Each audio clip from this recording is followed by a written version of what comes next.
సీతక్క గారు ఎంతసేపు గత ప్రభుత్వ బకాయిలని మా మీద బుద్ధి చల్లే ప్రయత్నమే చేస్తూ ఉన్నారు అధ్యక్ష.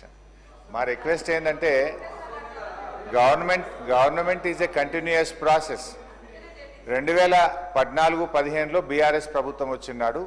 ఇదే కాంగ్రెస్ ప్రభుత్వం మాకు కూడా 2000 కోట్ల రూపాయల ఫీజు రీఎంబర్స్మెంట్ బకాయిలు మాకు పెట్టిపోయారు.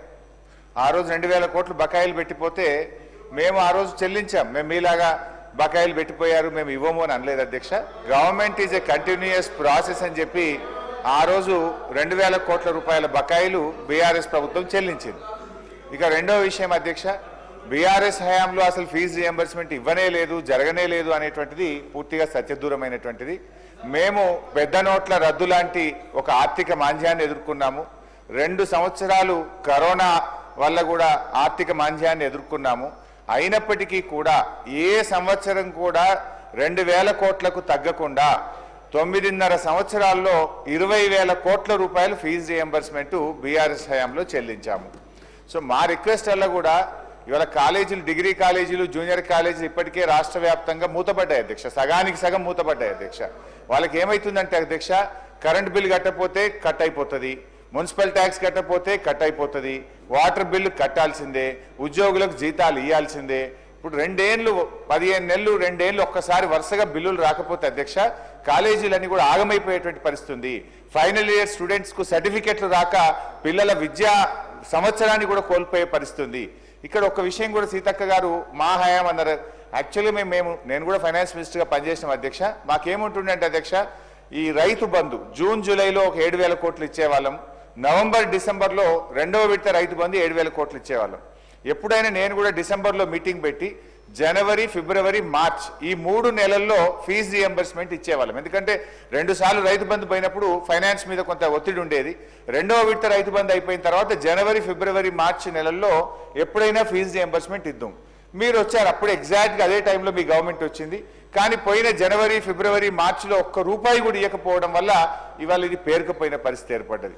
సో నేను అనేది ఒకరి మీద ఒకరు చేయడం కాదు, కానీ విద్యార్థుల భవిష్యత్తు, లక్షలాది మంది విద్యార్థుల భవిష్యత్తును దృష్టిలో పెట్టుకొని, కాలేజీలను భవిష్యత్తును దృష్టిలో పెట్టుకొని దయచేసి ఈ జనవరి, ఫిబ్రవరి, ఇప్పుడు ఈ మార్చి నెలాఖరులో ఉన్నాం కనుక ఈ ఒక 2,000 కోట్లన్నా మినిమం వెంటనే ఇవ్వగలిగితేనే ఆ కాలేజీలు, ఆ పిల్లలు బయటపడే పరిస్థితి ఉంది అధ్యక్ష. మన సీతక్క గారు ఒక 800 కోట్లు ఇచ్చామన్నారు. ఇవన్నీ కూడా కేంద్ర ప్రభుత్వం నుంచి ఎస్సీ ఎస్టీ కాంపోనెంట్ కింద ఢిల్లీ నుంచి ఏవైతే డబ్బులు వచ్చినాయో అంతవరకు పాస్ ఆన్ చేసిండ్రు.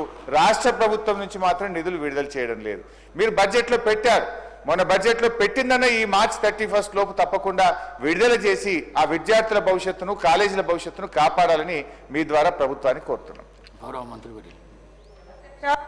కాలేజీ యాజమాన్యాలతోటి ఆల్రెడీ మా డిప్యూటీ సీఎం గారు మాట్లాడి మీకు దశల వారీగా ఇవ్వడం జరుగుతుందని వారికి హామీ ఇవ్వడం జరిగింది అధ్యక్ష. ఎవరి సర్టిఫికెట్లు కూడా ఆపొద్దని కూడా వారు ఆదేశించడం జరిగింది అధ్యక్ష. అదేవిధంగా కున్నంనేని సాంబశివరావు గారు పర్ఫెక్ట్గా ఏ టైంలోపు మీరు ఇవన్నీ ఏ వాయిదాల పద్ధతిలో ఏ కాలేజీలకు చెల్లిస్తారని అడగడం జరిగింది. తప్పకుండా దశల వారీగానే వాళ్లను సంతృప్తి పరిచే విధంగా యాజమాన్యాలకు చెప్పడం జరిగింది. మాకు కూడా మేము వచ్చి రాగానే మరి అప్పులే కాకుండా 21,000 కోట్ల రూపాయలు ఒక రైతు రుణమాఫీకే అత్యధికంగా నిధులు కేటాయించడం మూలంగా కూడా మిగతా శాఖలకు కొద్దిగా బర్డెన్ పడ్డ మాట వాస్తవం. అది ఇప్పుడు రాబోయే కాలంలో అంతా బర్డెన్ ఉండదు కాబట్టి ఖచ్చితంగా తొందరలోనే చెల్లిస్తాం. దాదాపుగా 1,200 కోట్లకు పైగా టోకెన్స్ కూడా రైజ్ చేసి పెట్టడం జరిగింది అధ్యక్ష. మరి గవర్నమెంట్ ఇప్పటి వరకు కూడా 2 దఫాలుగా ఒకసారి 6,565 కోట్ల 55 లక్షలు, ఒకసారి 764 లక్షల 57, ఒకసారి 764 కోట్ల 57 లక్షలు కూడా ఇవ్వడం జరిగింది అధ్యక్ష. కాబట్టి ఈరోజు మేము పెండింగ్ పెట్టాలని లేదా ఆపాలని, విద్యార్థులకు భారం కావాలని మాకు ఎట్టి పరిస్థితులు లేదు సార్. ఈరోజు విద్య అనేది మనకు ఎంతో అవసరం. అవే మన విద్యార్థులే నేటి మన మానవ వనరులు.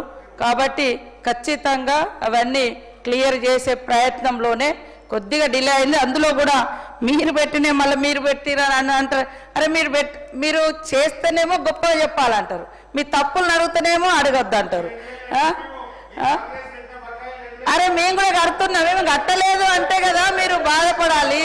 ఇది విద్యార్థులది, ఇది విద్యార్థుల కోసం కాబట్టి అందుకనే బాధ్యత ఉన్నటువంటి నాయకుడిగా మా డిప్యూటీ సీఎం గారు పిలిచి వాళ్ళతో మాట్లాడి మా సిచ్యువేషన్ ఇది ఉందయ్యా, మీరు విద్యార్థులను ఇబ్బంది పెట్టకండి అని వాళ్ళతో మీటింగ్ పెట్టడం జరిగింది, వాళ్ళకు అష్యూరెన్స్ ఇవ్వడం జరిగింది. కాబట్టి మేము ఆపుతామని అనడం లేదు, ఇస్తున్నాము. ఎస్, కంటిన్యూస్ ప్రాసెస్ అదే బిల్స్ అనేది. కాబట్టి ఖచ్చితంగా దశల వారీగా తొందరలో ఇవ్వాలని మా సీఎం గారు కూడా ప్రత్యేక ఇంట్రెస్ట్ తోటే ఉన్నారు. ఆ గతంలో ఒకసారి ప్రకటించి కూడా ఉన్నారు, తొందరలోనే క్లియర్ చేస్తామని. ఆ మాటను తొందరలోనే నిజం చేసుకుంటామని తెలియజేస్తా ఉన్నాం.